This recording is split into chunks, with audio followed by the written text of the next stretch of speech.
ಬಂಧುಗಳೇ,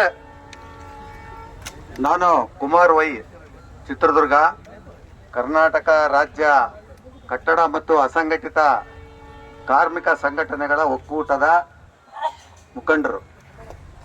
ಚಿತ್ರದುರ್ಗದಿಂದ ಕೊಪ್ಪಳಕ್ಕೆ ಬಂದು ಏನನ್ನ ನಾನು ಭಾಷಣ ಮಾಡ್ತಿದ್ದೀನಿ ಅಂತಂದ್ರೆ ಅದಕ್ಕೇನನ್ನ ಒಂದು ಅರ್ಥ ಇರಬೇಕು. ನಮಗೆ ಮೂಲಭೂತವಾದ ಸೌಕರ್ಯಗಳು ಅಂತಂದ್ರೆ ಕಟ್ಟಡ ಕಾರ್ಮಿಕರಿಗೆ, ಇಲ್ಲಿ ಬಂದಿರೋಂಥವ್ರಿಗೆ ಎಷ್ಟು ಜನಗಳಿಗೆ ಸ್ವಂತ ಮನೆಗಳಿದಾವೆ? ಕೈ ಎತ್ತರಿ. ಸ್ವಂತ ಮನೆಗಳು, ಸ್ವಂತ ಮನೆಗಳು ಯಾರಿಗಿದಾವೆ? ಯಾರಿಗಿಲ್ಲ. ಮೂಲಭೂತ ಸೌಕರ್ಯ ಅಂತಂದ್ರೆ ನಮಗೆ ತಲೆ ಮೇಲೆ ಸೂರಿದ್ರೆ ನಾವು ಏನ್ ಬೇಕಾದ್ರೂ ಮಾಡ್ಬೋದು, ಏನ್ ಕೆಲಸ ಬೇಕಾದ್ರೂ ಮಾಡ್ಬೋದು. ನಾನು ಇದನ್ನ ಯಾಕೆ ಹೇಳ್ತಿದ್ದೀನಿ ಅಂತಂದ್ರೆ, ಇವತ್ತೇನು ನಮಗೆ ಮಂಡಳಿಯಲ್ಲಿ ಸೆಸ್ಸಣ ಅಂತ ಹೇಳ್ತಿದಾರಲ್ಲ, ಈ ಸೆಸ್ಸಣ ಎಲ್ಲಿಂದ ಬರುತ್ತೆ ಅಂತ ಗೊತ್ತಾಯ್ತು? ತಮಗೆ ಗೊತ್ತಾಯ್ತಲ್ಲ? ಕೆಲವೊಬ್ಬರಿಗೆ ಗೊತ್ತಿದೆ, ಕೆಲವೊಬ್ಬರಿಗೆ ಗೊತ್ತಿಲ್ಲ. ನೀವೇನು ಹೋಗಿ ಕೆಲಸ ಮಾಡ್ತಿರಲ್ಲ, ಅಲ್ಲಿ ಕೆಲಸ ಮಾಡಿ ದುಡ್ದಂತ ದುಡ್ಡಿನಲ್ಲಿ 1% ಅಂತ ಮಂಡಳಿಗೆ ಹೋಗುತ್ತೆ. ಅದು ನಿಮ್ ದುಡ್ಡು.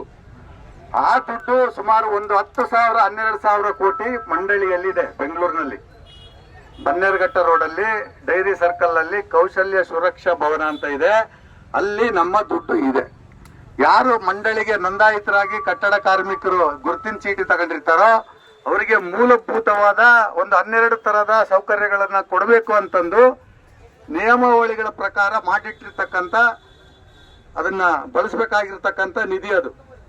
ಆದ್ರೆ ಕಳೆದ 2017ರಲ್ಲಿ ಇಡೀ ದೇಶದಲ್ಲಿ ಕೇವಲ 14% ದುಡ್ಡನ್ನ ನೀವು ಬಳಕೆ ಮಾಡ್ಕೊಂಡಿದ್ದೀರಿ ಅಂತಂದು ಸುಪ್ರೀಂ ಕೋರ್ಟ್ ಹೇಳಿದ ಹಿನ್ನೆಲೆಯಲ್ಲಿ ಕಾರ್ಮಿಕರಿಗೆ ಸದುಪಯೋಗವಾಗುವಂತಹ ಕಾರ್ಯಕ್ರಮಗಳನ್ನು ನೀವು ತರಬೇಕಂತ ರಾಜ್ಯ ಸರ್ಕಾರಕ್ಕೆ ಹೇಳಿದ ಹಿನ್ನೆಲೆಯಲ್ಲಿ ಅವತ್ತಿನಿಂದ ಸ್ಟಾರ್ಟ್ ಆಗಿದ್ದು ಟೆಂಡರ್ ಪ್ರಕ್ರಿಯೆ.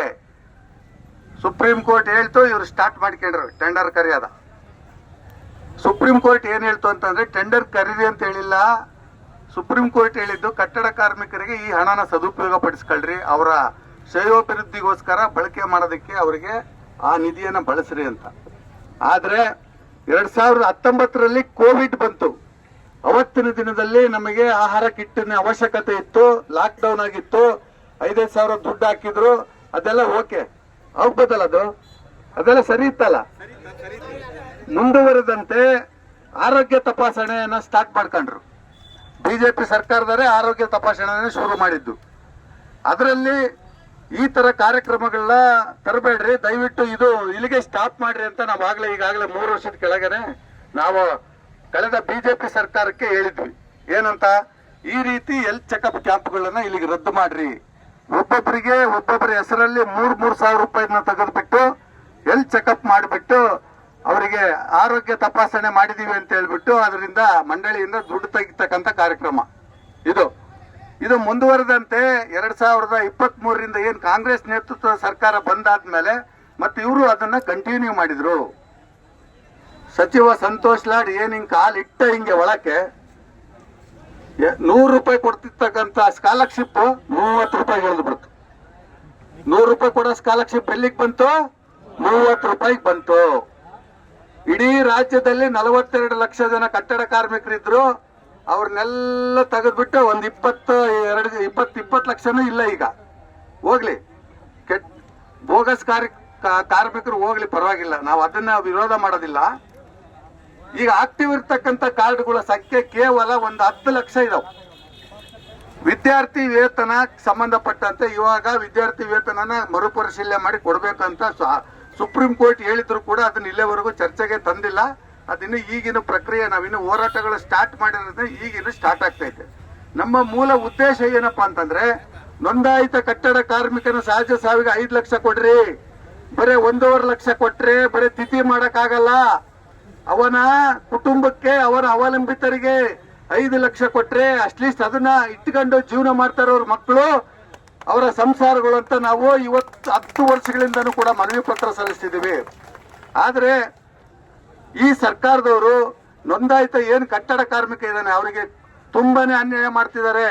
ಈ ರಾಜ್ಯದಲ್ಲಿ ಆದಷ್ಟು ಕಾರ್ಮಿಕನಿಗೆ ಅನ್ಯಾಯ ಬೇರೆ ರಾಜ್ಯದಲ್ಲಿ ಎಲ್ಲಿನೂ ಕೂಡ ಆಗ್ತಾ ಇಲ್ಲ.